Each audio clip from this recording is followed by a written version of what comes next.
Record on the computer. All right. My name's Mike Shaw. Got it. And I'm Thomas. And this is the first, the last, and the Nerdom. Yeah, for the new year. Yes, for our first show in the new year. So we'll call it, I guess, I think it might be episode 7 total that we've been. Well, we took a long hiatus, and now we're back. This is the first show of the new year. So we're back, the first one for 2022. We're gonna kind of go roll with it and see what happens. Just have a good conversation, and with that, I'm gonna drop it off to Thomas and tell me what you're into. What's been going on? Yeah, well, I was kind of thinking new year, new nerdom. We're looking at things through a different glass, but still reaching back to our old roots.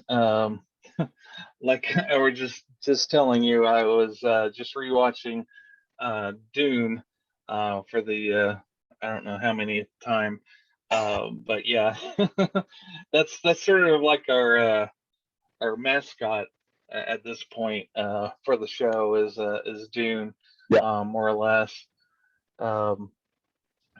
And I've continued to read the books. I'm up to God Emperor of Dune. I think you have taken a different branch sort of way of reading them. I did. There was the 3 books.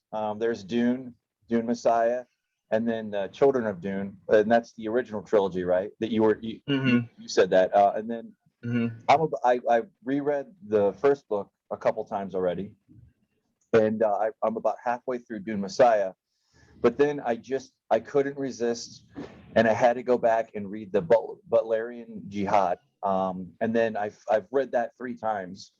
It's just captivating to me. I love it, and totally a super fan already. Already was, and then I'm about a good chunk of the way through, but maybe halfway through the Machine Crusade, which is the next book. And I was informed by a nerd online on one of my favorite Facebook Dune groups, just called Dune, that it is called the Legend series. So basically that takes place way before the main events happen in Dune, Dune Messiah, and Children of Dune. But I really need to get caught up with where you're at and do it the right way. But you know, I kind of fell in love with how Brian writes, and there was a Dune comic book that I picked, a series that I picked up randomly, like I don't know, a couple months ago, and I still have yet to read all the way through, but the first 50 pages are really good, and I got hooked. And then it was like, I think that's about the time when I picked up and I started reading the Jihad novel, and it's just I can't lie. It is a rally point for us, for sure. And what have you really appreciated over book 1, 2, and 3 so far that strikes you, that just keeps you coming back? Well, like I'm used to reading fantasy novels, which are usually in trilogies, and the fact that this guy Frank Herbert takes that concept of a trilogy and twists it on its head, and throws everything out the window, and it's like, okay, well, what if the hero isn't the hero? Right, so to speak. Yep. And exactly, and I'll keep it vague since you haven't read the trilogy, but it's just very interesting the way the routes he goes to complete the story and to tell the story of Paul. And there's no cheap shots. You know that Frank is very invested in the character of Paul. He's very into that character, and it's almost like he's living that character, and in the stuff that he goes through, you really feel. And I don't know, the fact that he's not completely the hero is very interesting to me. Mhm. The hero story is, I read comic books. I know that the hero story, it's always very exciting to me. But the twist on it, the fact that someone that's trying to be the hero that finds that gets tripped up in faults and not entirely his own, and in goes on this path that he thinks is what should be the way. And yeah, it's very very it's I guess what I'm trying to say is that it's not your traditional, okay, get the ring, go to Mordor, Mhm. Right. throw the ring into the Mordor to destroy the bad guy. It's very more in depth and very cerebral, and the cerebral aspect of Frank Herbert is what really appeals to me, is that headspace that he takes you into Right. for the characters. um and and I like the fact that in the books, I was afraid in like when I was hearing about the series, I thought that when you got into the politics of the series, that you'd get like, 20, 30 different characters. You'd be going from character to character, learning everything about them. But you really stay with Paul, Hmm. and you're in that microcosm of Paul, and you only have a handful of characters to deal with. And that's I really love that. Even though you're you're dealing with this expanse of the universe, you're dealing with the singular character, Yeah. and the characters that kind of wrap around him. Yeah. Yeah.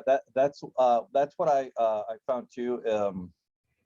And it's interesting because you get some of the background in the jihad novel, Hmm. but it really doesn't kind of come together until the Machine Crusade, and that's what I'm learning, and that's why I actually had to slow down, and I actually had to reread some parts because like that's literally like where it drops you into where it is. It's about 24 years or so that they've been at war with the machines, uh, Hmm. and it just the whole way that it's done is remarkable to me, Hmm. especially even the parts that I have read for Dune Messiah.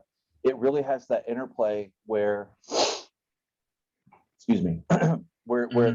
there's just the overarching themes and the storyline as it flows is remarkable. it's Hmm. it's it is cool Yeah. how Paul isn't he's built up to be, without giving spoilers away, but he's built up to be, kind of,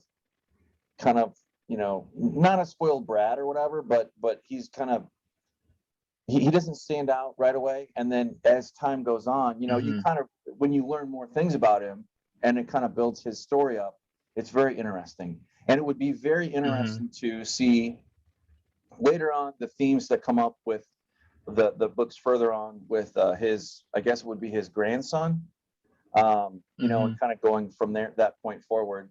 It really is interesting how the world building works for everything. But before any of Hmm. that, it's just it's really cool, and Hmm.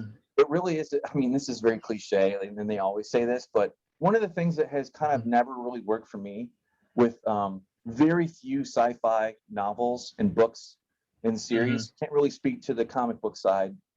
It's a Hmm. different world, but it seems to me like when you have something that is a main franchise and then they try to go back and explain it like 1,000 years or 10,000 years or whatever before, like the prequel kind of thing, Hmm. they never really hit the mark. But Hmm. I feel like, and I don't know, maybe if it's because it's a father who wrote the series and then his son came along later with help later on, but he definitely has his own voice and stands alone too.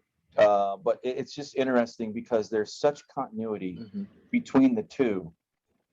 It's Yeah. nice. It's nice because it Yeah. has a lot of more polished.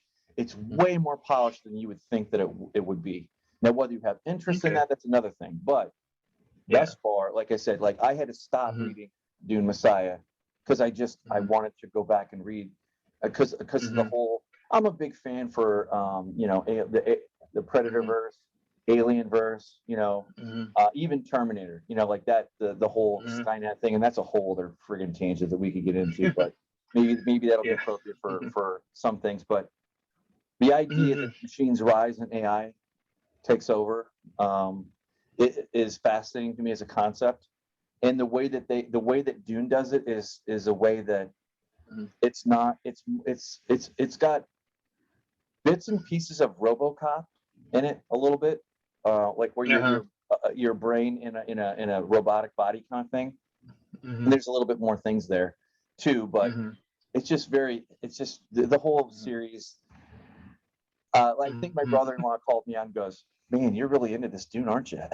I was like, I found myself browsing on Reddit, and somebody had made 3D printed models of a scene from the movie where the Sardaukar troops are kind of coming down, and that's when they're right on the heels of Paul and his mom, and the liaison, the Freeman, that gal. Penis, yeah, and like where they're kind of coming down, and there's that scene, and then they were Freemen were like just having a break or whatever, and then they kind of scatter, and then they go in and attack them. But anyway, the whole point was he had the little miniature models, and my brother-in-law, he is into the figurines and stuff, and my God, that man, he can paint. He likes to paint the figurines and stuff, and now he's starting to get me into it now a little bit because I saw that, and I love that. I love the aesthetic of it. I love the world building.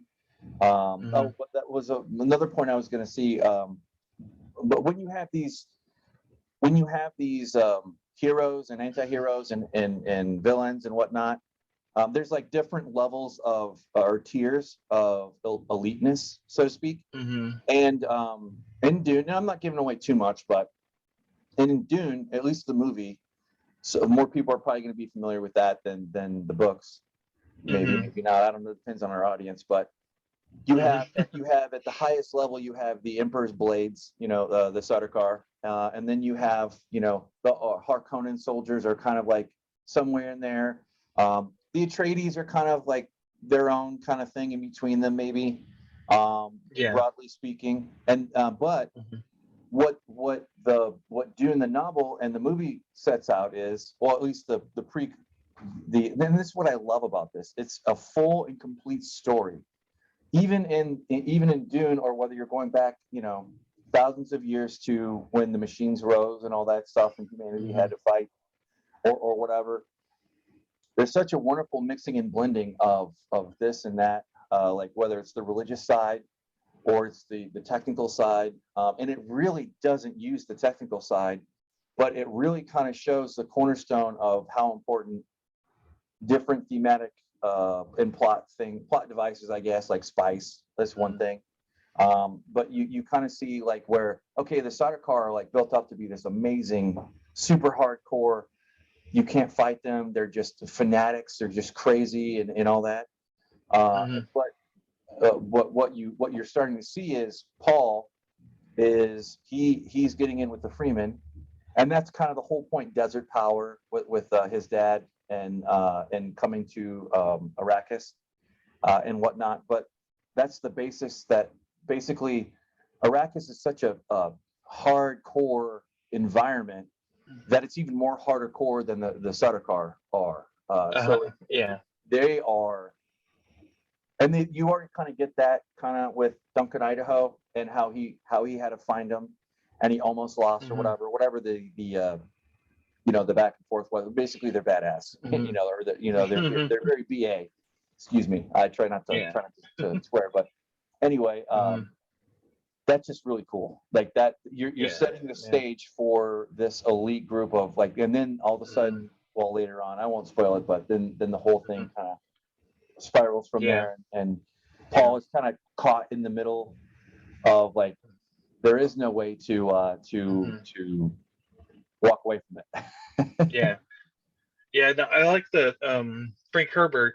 he walks his own path because like with the trilogy, I read in God Emperor, uh, Brian kind of mapped out what the books were supposed to be. Like the first three books was the trilogy. God Emperor is sort of like the bridge point, and his father was going to write three other books, um, which was Heretic of Dune, Chapter House of Dune, and then he was going to write a third book, but he died. And Brian ended up from his notes writing with Kevin J. Anderson the third book, but breaking it up into two books. So Frank had his plans for the books, and but what I loved about that first trilogy is that you had the first book, which is sort of a hero's journey, and then the second book is sort of like kind of deals with the headspace of Paul, and it's really, really a dark kind of book that kind of centers around Paul. And then the third book is much more of a return to the first book that was more of an adventure and kind of a hero's journey as well. And I'll keep it as vague as I can. But Sure. so the public really loves that first and third book. But to me, I really enjoyed that second book. I really love going in deep with Paul and getting in his headspace and I don't know. I guess that was more to my sensibilities. No, I agree with that. I remember vividly conversations in the exposition, I guess is what they call it, between Paul and Channing. And like where Paul's kind of like chilling and resting, and then they kind of they have like a back and forth, and they kind of go in the weeds and like. I also, just to kind of like build the world building, and to kind of explain why the way that they have their family structures the way they do. It took me a minute, and I wouldn't have got this unless I would have gone back and read what I've read so far, and had my own independent thoughts, not like read some opinion somebody wrote about it somewhere else or whatever. I do, and I like to do both. Like I like to have my own thoughts, obviously, and then kind of take in input, negative, positive, whatever. Then obviously feel how I feel about it, but I love it no matter what. But they have. There is such an emphasis on humanity it's very funny because on one side they're saying human life is precious, but at the other side there's so much war and fighting in all the novels that it's like, well, it kind of leaves you with like, well, I don't know how I feel about that, because like humanity seems like the human life is very cheap in some ways, but maybe it is, maybe it isn't. That's a whole other discussion for another thing. I don't know. That's too fine a point, too much in the weeds. But Leto has his concubine, which is Jessica, Lady Jessica, and that really is kind of, and this makes more sense if you go back in time. And I won't give up too much away, but basically, like when humanity went and fought against machines, like they just had like. Imagine like 25 years of Vietnam, like where it's just like, just a wall, just a big, huge wall. And there's just humanity smashing against it over and over again. And they're kind of making it. And then you find out, then the politics are at play kind of roll in, and it's palace intrigue. And it's like, it gives Game of Thrones a run for its own money, for sure, for the palace intrigue and the big the elements that are named and that go along with that. It's just very interesting. And there's like, no matter what, throughout the whole thing, there is this current of what I think I like that's kind of in the background always is it's about choice and free will and what you want to do versus what your destiny or your fate is. That is the central point, no matter where you pick up or drop off for Dune, the first one, second one, third, whatever, even in the movie, it's all there.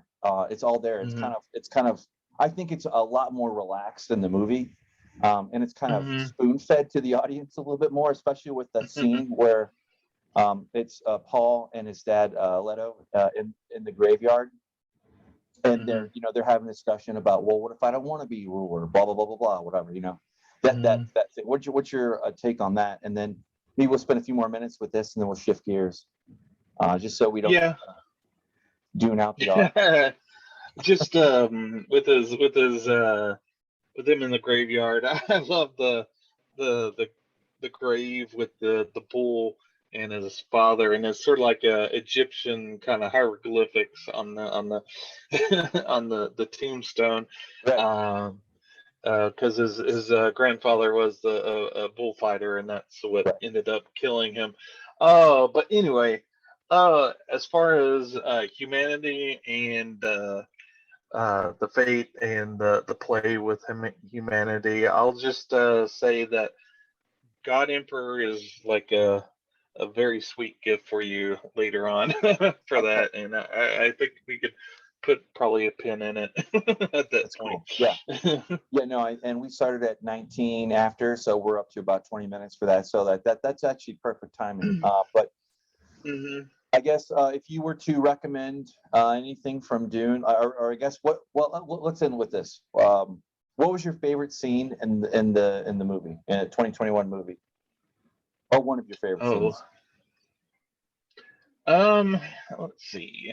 Because you said you got it in 4K, and you actually rewatched it in full fidelity and all that good stuff. Yeah, 4K. Yeah, it looked amazing. It's a great copy. I guess I would have to say that the scene with the mother Bene Gesserit with the Gom Jabbar. Okay, yeah, with Paul, then putting his hand in there. Yeah. And that's how the book begins. That's such a huge scene. It's interesting that Denis Villeneuve put that later in the movie, but yeah, that scene is really impactful. Indeed. What about yourself? One that just grabs me every single time, and it's the whole thing, and it's when the Emperor's Herald comes down on the spaceship, and then they land, and they have the whole ceremony, the handoff ceremony of signing for Arrakis, like signing for it, and then now it's yours. Yeah. That cool. Interesting thing. In the movie, the David Lynch Dune from the 80s, they called it Arrakis instead of Arrakis, which I don't know what's the correct pronunciation. I mean, yeah. Sorry to interrupt, but go ahead. No, you're good. No, I love that whole scene. It sets the majesty of the universe, and kind of lays down, and then pretty much the first five or six, seven scenes of the movie that starts it out are just damn near perfect. But I like the scene that you mentioned, like when he's signing, Leto looks back at Paul before he puts the seal on it, which is kind of interesting in that he almost looks to Paul for approval.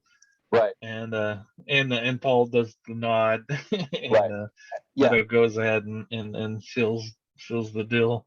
Yeah, and in the movie, I don't think that Paul quite understands the gravity of what's happening and why. No. Because later on he has the fight scene with Josh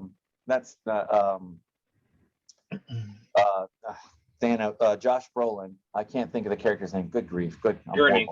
Gurney with the Gurney fight scene, because Gurney Halleck. Gurney Halleck. Yeah. And he kind of like, look, man, you don't understand what's going on, but it's this serious. And not only is it this serious, it is super serious. Like, it is not to be taken lightly. It's not a joke. You're of age now. You're expected to be there, and to not just to fulfill your duties, but to kind of, you're not a kid anymore, and I don't think he was a kid or anything, but anyway, it's just great. But with that, I think like you said, we'll rest our case. Dune, right? It is not. It's to be continued. Well, I'm sure we'll talk more about the books later For once you've sure. read caught up Yeah. caught up with me and past me. Indeed. Yeah. No, for sure. Yeah. Right. I was just joking. It's not out in theaters, but it actually is not out in theaters, but it's out for sale. And I recommend renting it or buying it or however you want. Mm-hmm. The better quality, the better. My kids still love it. And Mm-hmm. it's kind of putting an emphasis on me to get my living room squared away so that I can enjoy some more movie nights, not just with that, but more great family time. But Mm-hmm. in any case, Yeah. so what else is on your radar? What else is are you watching or looking at nowadays? Okay. TV series.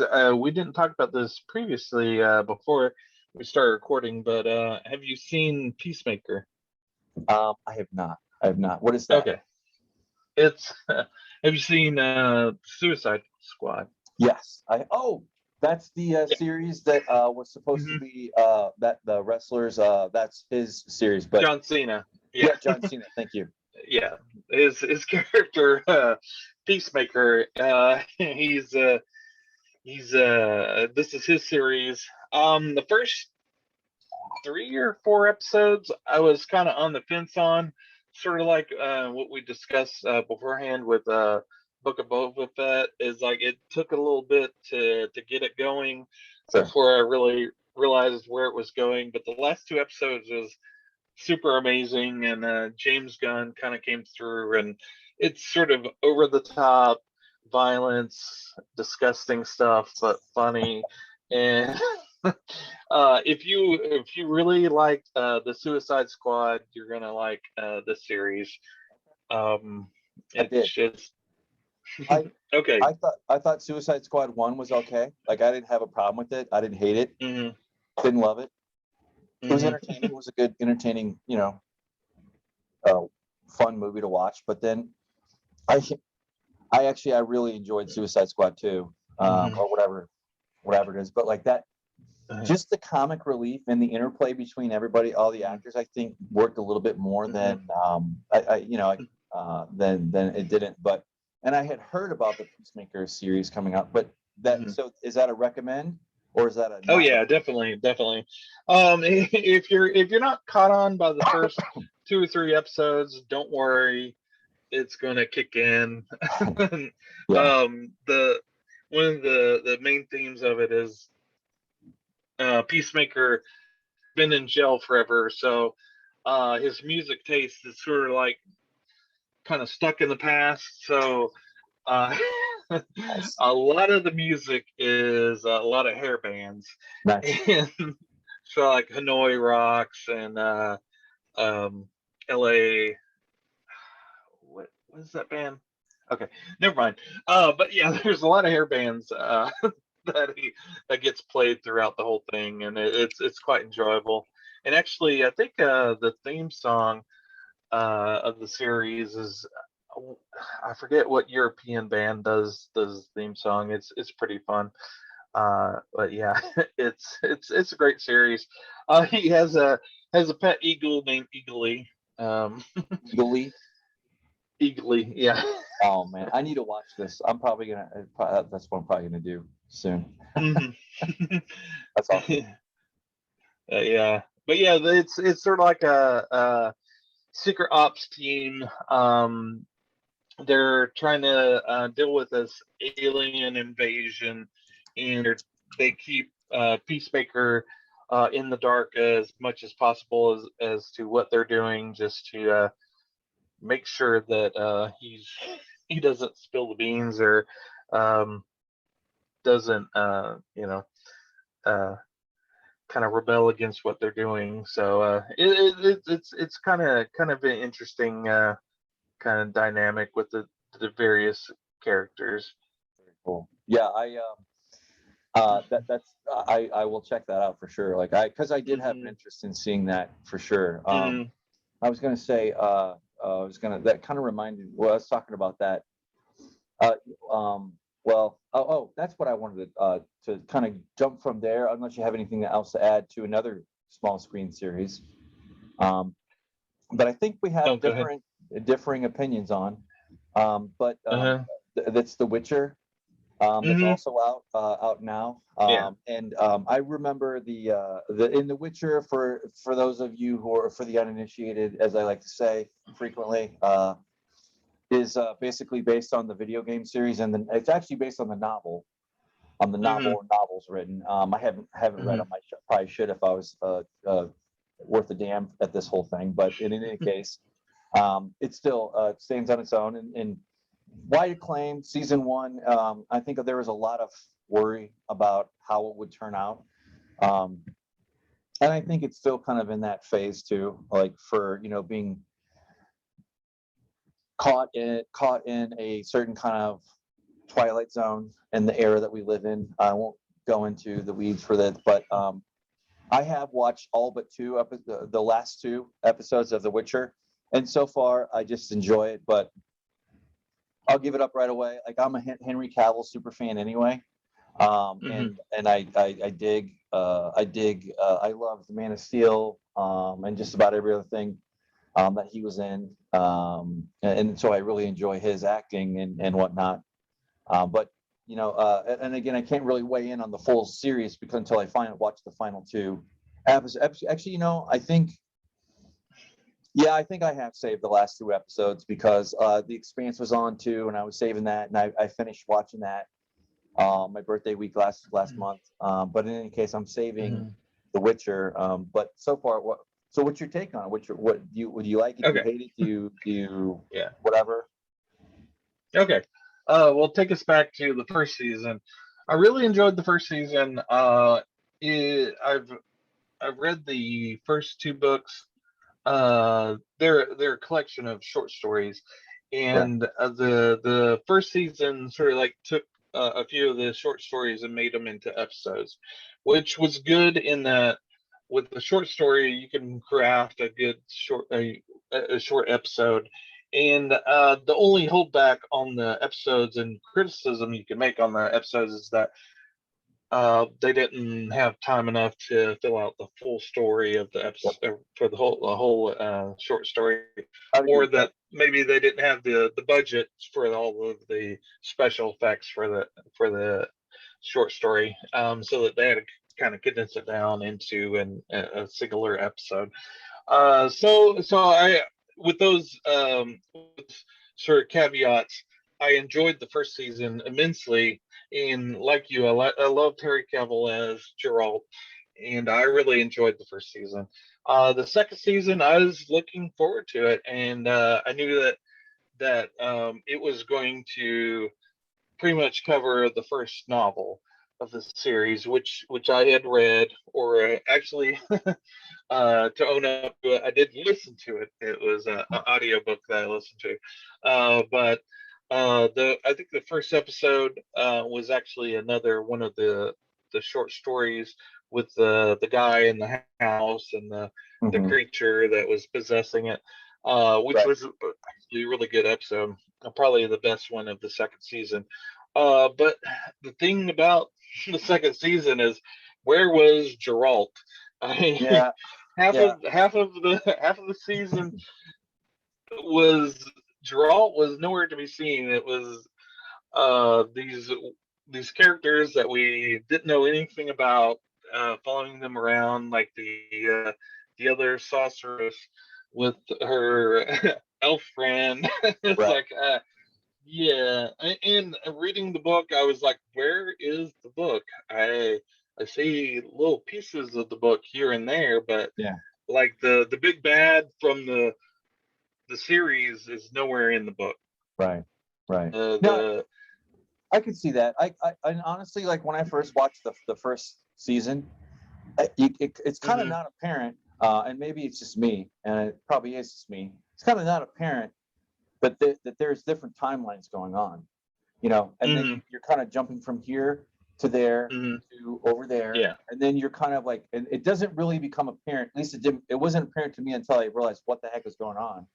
But there were three storylines that they were telling, maybe bad on me for not understanding that or whatever. But like overall though, like, it kind of came together and I understood it later on. But then that's a little bit more apparent for season two. If anything, the criticisms that I would level against it would be, that whole thing, it's kind of, I think the first season was a lot more confusing from somebody coming in off the street, not knowing what the hell's going on, aside from like casually playing the video game. And I never completed the video game either. So it's not like I was ever a super fan for this thing. It kind of fell into my lap, and I loved it. I fell in love with it anyway. But it's you kind of understand that a little bit more going in. But there are parts where, boy, they take their time. It's not quite as bad. I would not say that it's as bad as like Lord of the Rings. I think the second movie of Lord of the Rings was like, are they just walking? Is walking, like, I'm kind of being joking about it, but it's just like, is this a novel about walking? What are we doing here? It's kind of like a walking simulator. Yeah, like all joking aside or whatever. But it's kind of like they had some slow parts. There were some parts where I yawned a little bit, but I stuck with it, but it still kept my interest. And I'm very curious to see how it ends for season 2. But I have a tendency to hold and reserve things that I really want to watch because there's so many things out there, and kind of to kind of run along the fence here and kind of jump to another post. But there's a Boba Fett and all that stuff. I kind of gave you like my personal opinion of it, behind the scenes, and there's nothing wrong with it. If you like it, you like it, great. But I kind of left it off as like kind of very like arm's length apart from me, because it's clearly made for a new audience, and that's fine. And what I really need to do is I really need to kind of look at these things and watch them with, say, like my kiddos, and see and kind of enjoy it through their perspective, and like not really get into the weeds of, I don't like it because of that's fine, you can have your opinion, but The Witcher is kind of like, well, that was my point, is you kind of have to look at it from a certain things you can look at from another side, another lens, and appreciate it. But overall, would you recommend Witcher season 2, or would you say avoid? I'd recommend it. Is this like I wish that they had focused on Geralt and Surrey. That was the meat and potatoes of the series. When it was on them, it was magical. When they were going off on various tangents, it was, you were getting into the weeds, but like every series, you have your fillers. So Right. I enjoyed it. I finished it. I think the last 2 episodes I kind of forced myself through them, to be honest. But I think if you go into it having not read the novels and not knowing what I know, what it could have been, you probably enjoy it a lot more than I would have. Yeah, I will say I did when he was on the screen.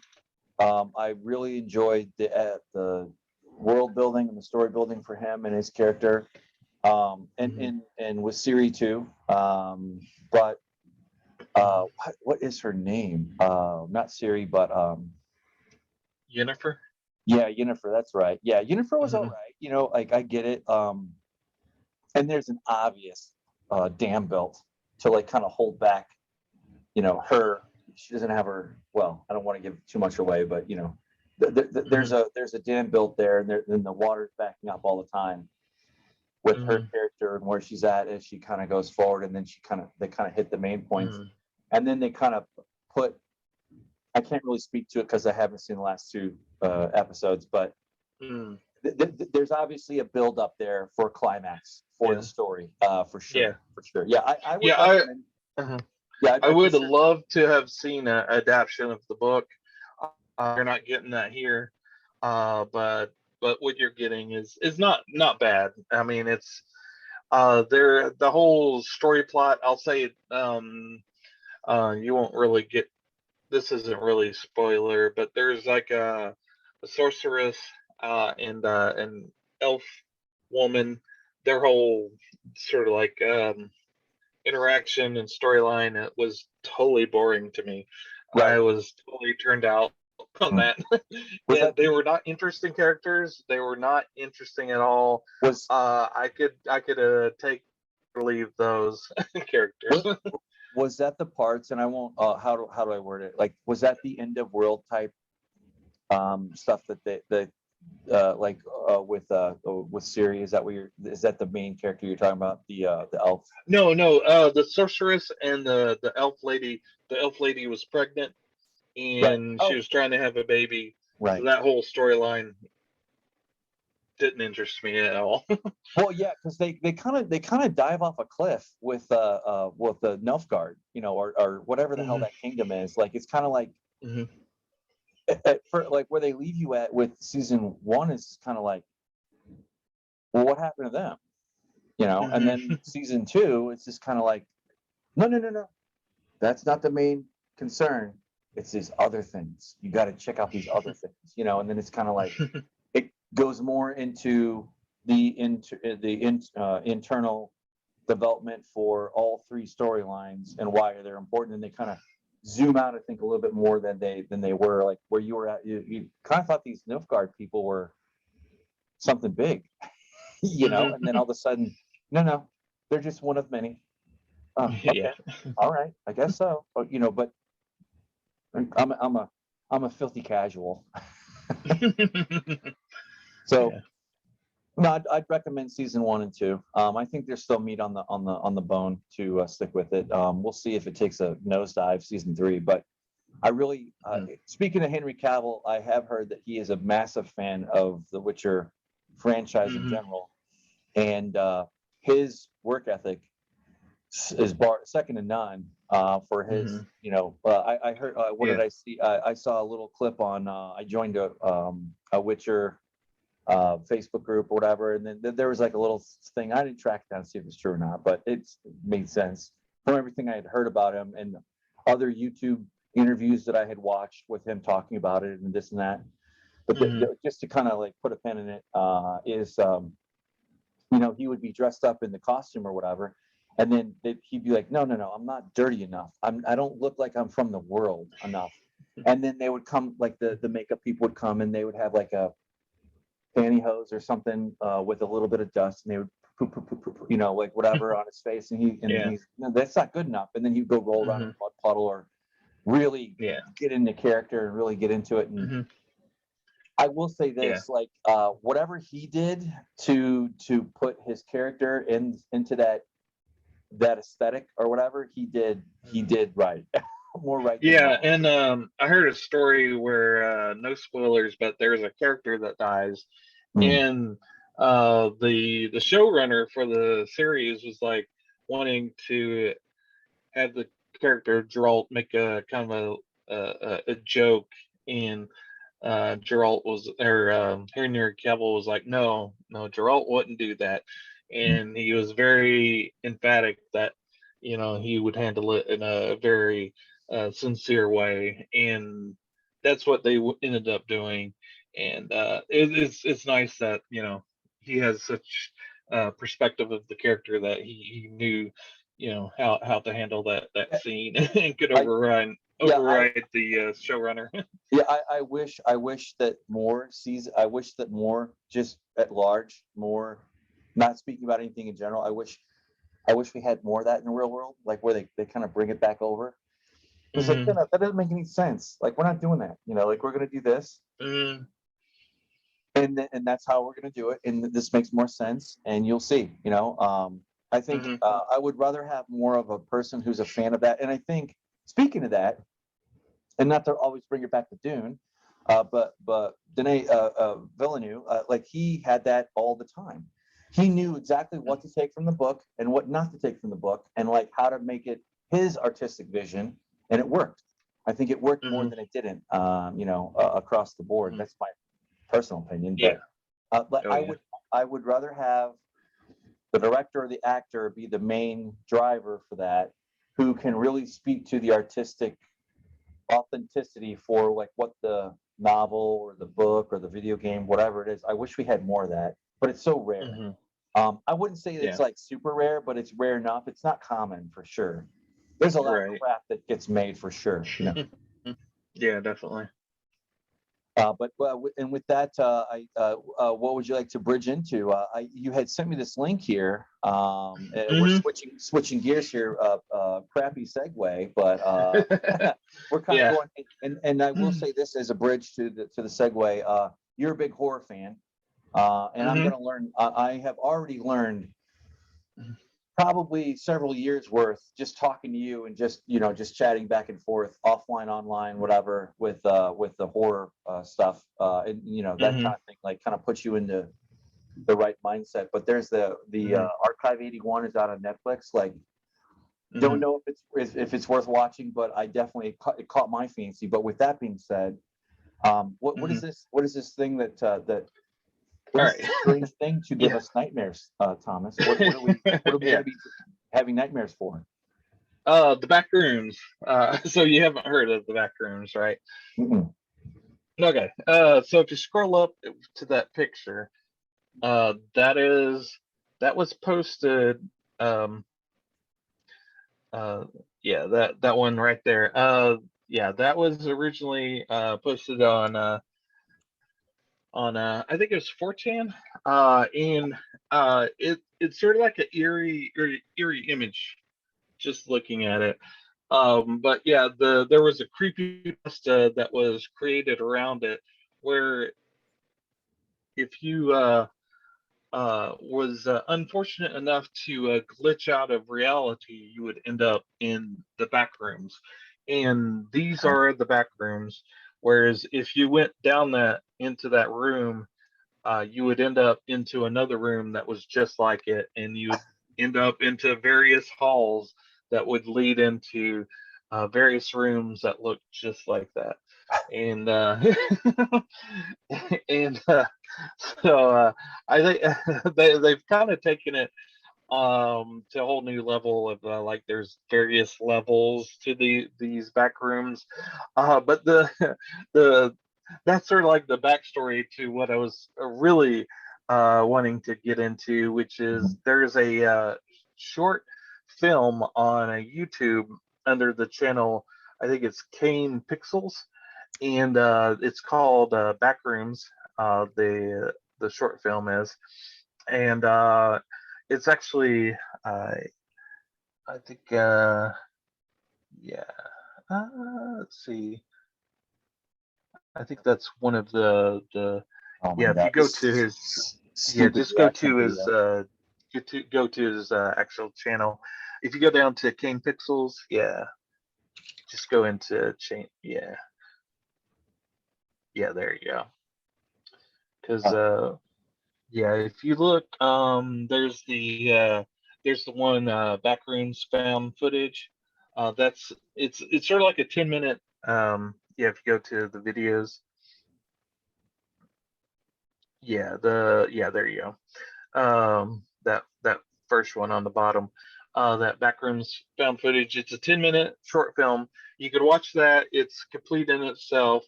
It's very creepy. It kind of deals with that whole idea of the back rooms. If you glitch out of reality, you fall into the back rooms, and it's sort of like a found footage, sort of like Blair Witch, kind of filmed, and it's also a series. So if you watch that and you really dig it, you can dig in deeper. If you actually scroll down, there's like a buried link in the description of it. So you see how there's a link there.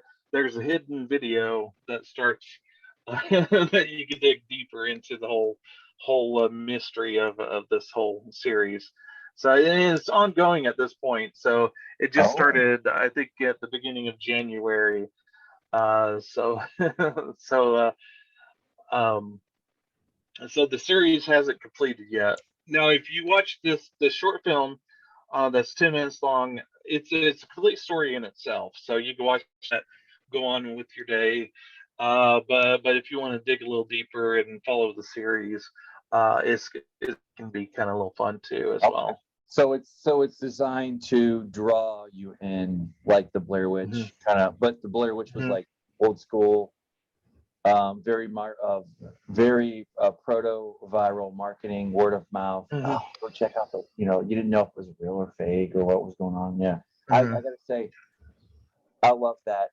When that came out at that time, the Blair Witch 2 is a whole other discussion. That's neither here nor there. That's commercialization, bastardization of the thing. Like I still enjoyed it, but different reasons. Yeah, and I'm not the first one to bring the people to this, because if you look, there's like already 13 million views on this thing. So well, wow, but it's still fresh. It's still fresh. Yeah, it's only from January. Yeah, exactly. Nice. So how did you find this? How this come into your possession, my friend? Well, I watch a few different like horror related YouTubers, and one of those YouTubers was like, "Oh my God, you got to watch this thing," and he kind of broke down the first few episodes and kind of explained them. But yeah, he was like, "Okay, if you haven't watched it, watch it." So I went and watched it, and then watched his sort of like overview of it, and I was like, "Oh my gosh, I need to turn some more people onto this." So our small little community, whatever we could do. But yeah. Now, real quick, would you put this at adult level, right? No. You could watch. There's nothing overt. There's nothing like extreme or anything. Yeah. As long as as long as a kid can handle with a little scary stuff. Yeah. So it sounds like it's more of like the psych sphere. Actually, if you want to play the first few minutes of this, you can. So like this scene, they're actually there's a film crew like filming. So if you want to hit play and watch the first few frames of this, I wanna say, bear with me here. I'm pretty sure. Yeah, we'll share the sound just in case. And if my apologies. We'll do 30 seconds as a thing, and if there's no sound, then there's a setting. And also, the sound doesn't really matter. What's that? Sound doesn't really matter. Okay. Well, that's fair. Okay. Yeah. Okay, because we can kind of talk over it. Yeah, so this is the back room. The back room's like, I guess the first... Camera rolling. All right, and action. Reaction video.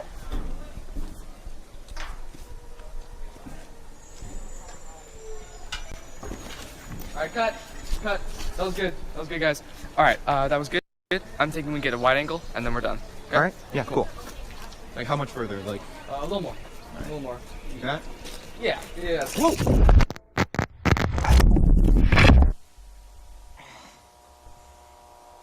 Okay, so see, so the film, the guy that was filming a film, and he walked back and fell through the world, and is now into the back room. Hello?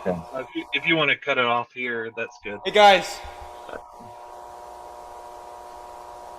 Okay, cool, very cool. I'm gonna check that out. I'll hit you up at midnight when I can't go to sleep, and milk and cookies aren't gonna work. Yeah, it's awesome. But it's really cool. You watching it, you have to figure out how this guy filmed this thing, how this all kind of, I think he might have done it digitally. I would really love to have a behind the scenes as far as how the guy actually put this thing together. But but yeah, it's only 10 minutes, so it's not a huge investment of time. But if you're really into it, you can dig deeper into the various additional episodes that are there. And those episodes are only like 2 or 3 minutes a piece. So that's awesome. That's awesome.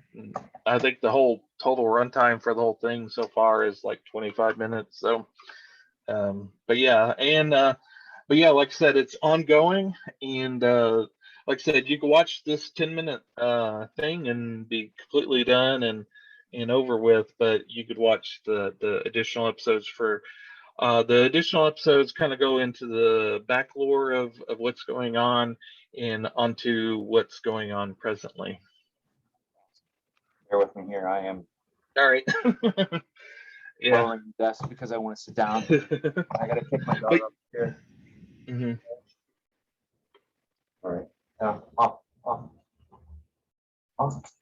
Good girl. Watch out. Oh boy. I had to sit down. So okay, Yeah. so Mhm. we have that down. And I was gonna say, you have the actual Blu-ray cut of Dune. Mhm. Do they have a director's commentary or anything like that on the actual physical No, media? not commentary, but there is some behind the scenes stuff. I haven't gone through it yet, but once I do, I can kind of hit upon that on the future episodes. Very cool. Yeah. So we have about 5 minutes or so left for once we hit an hour, and we can go over a little more or less. But with that, so we covered Dune, we covered a couple small screen series, Peacemaker and The Witcher, and then we went into this like this. What would you call this? Like what would you call this small time YouTube horror genre? You know, like I hesitate to say alternative blah blah blah because like that's stupid. But what would you? I guess what would the parlance be for what you would call something like this on YouTube? In the horror. I would just call it a short film, Okay, or a fair enough. short film series. There's a few different. There's various ones that I'm kind of into. If people like this or if you like this, I can kind of go into maybe some other ones in the future. But this Yeah. is the one that really grabbed me to start with. So Yeah, absolutely. Yeah, I was going to say with our last last 3 to 5 minutes or so, I was going to say we could go into maybe I still have to finish Planet Test, which is the anime for it's a science fiction based anime. I really need to finish that, and I'm really excited to. And with that, I also wanted to finish the Dune, the first first book in the Dune comic book series with Brian and can't remember the other guy's name, but they collaborated on it. But with that, what would you recommend in the small pages for comic book stuff? Or what are you into? What's your thing? And yeah, I have two recommendations. Yeah, I was just gonna give you kudos real quick, and then kind of jump on. Like you actually achieved all of your stated goals for 2021 for what you wanted to do in your comic book, right? And then maybe we can touch on that after. Yeah. You read the first 100 issues of Amazing Spider-Man and the first 100 issues of Fantastic Four, and I don't know with mixing in Dune with this at the beginning of the year, I don't know how that's going to play out because reading 600-page novels kind of ties me up. But I've just now started the first 100 issues of Daredevil, so we'll see how that goes. I've read the first 2 issues. Yeah, I need to join you there, and maybe I can do the first 100 issues of what's a fascinating maybe Superman. I've always loved Superman. Maybe I can do. I have my DC thing. Maybe I can do 100 first 100 episodes or issues of Superman. Yeah. All right. Sounds good. Cool. All right. I guess that would be Action Comics because you started in Action Comics. But yeah, that's what I was just thinking. Yep. Anyway, what are your recommendations for what people should be looking out for? What they should pick up? All right. I watched a couple of year-end best of comic book graphic novel series on YouTube, and both of those recommended Stray Dogs. I can't see my camera, but can you see that? Yep, I can. Stray Dogs. Who makes it? It's by Felice Fostiner and Simpson and Rodriguez. But yeah, it's described as Silence of the Lambs meets All Dogs Go to Heaven. Basically, the artwork looks like a Disney sort of movie about dogs. But basically, the storyline is there's a serial killer that kills people and collects their dogs, and the dogs realize that maybe their new owner isn't exactly who he claims to be. That's a That crazy, he's not all cracked up. that's a crazy premise for a comic book. I love it. Mhm. And the cool thing is, there's it tells it in 5 issues. So this graphic novel is all you have to read. It's a complete story. They did write a couple of extra issues called Stray Dogs Strange Days. It was 2 issues, which it was comprised of little short stories about each of the dogs, maybe previous to this comic book, or takes place after the comic book. But there's like little short stories that kind of add a little extra to the actual story, but isn't essential reading. All you really have to read is this graphic novel, and it's really good. I really enjoyed it, and yeah, it's the artwork's great in it, and yeah, and the story's great. It kind of it kind of deals with the fact that dogs kind of have short-term memory, so like they kind of have to constantly reiterate in their minds what's going on and what their goal is, or the dogs will kind of lose their focus, which I guess your dog may have something to say about it. Well, yeah, so I'm gonna get that next time we go to the comic book shop, or I go to the comic book shop. I don't think dogs are allowed. Sorry, no dogs allowed. Yeah, the cool thing, I kept seeing this comic book on the shelf, and there would be like these variant covers with horror movie themed covers for the variants. I was like, what in the world is this thing? And I saw these cutesy dogs on the cover, and I was like, what in the world is this? So I was kind of hesitant about reading it, but once it got put on those top 10 list on the various comic book guys top 10 lists, I was like, okay, I gotta try this out, and I'm glad I did. It was really good. Okay, And very cool. the one other thing that I have to recommend is One Dark Night. I don't know if you can see that or not. I can. Yep, One Dark Night. Right. And that's made by Marvel. No, I'm kidding. DC. It's Batman. It's their part of their dark label. It's not really in their um, continuity, as far as it could be. You could just read it outside. You don't have to worry about what's going on in the previous issues of Batman. This is a self-contained issue. um it's actually a three-part series. The first book has just come out, or actually came out in December, but the storyline is there's a bad guy called EMP that they're transferring from Arkham Asylum to Blackgate Prison. And the cool thing is, it's written and drawn by the same guy. His name is Jock. And the cool thing is, he does this little map that shows as the caravan takes the prisoner from Arkham Asylum down to Blackgate, and all these villains and street gangs want to take out EMP. So they're all converging. It's the hottest day of the summer, and Batman is following along to make sure everything goes along right. He's flying along in his bat helicopter, or bat plane, or whatever. And of course, things go wrong. The street villains hit the van that the guy's in. EMP wakes up, and Batman lands. EMP has no idea what's going on because he's been under sedation, and he starts running. And Batman tries to stop him. EMP doesn't know what's going on, so he goes off. And of course, his name EMP. He takes out the power of the whole city. And now Batman's alone with EMP. EMP's kind of knocked himself out by going off.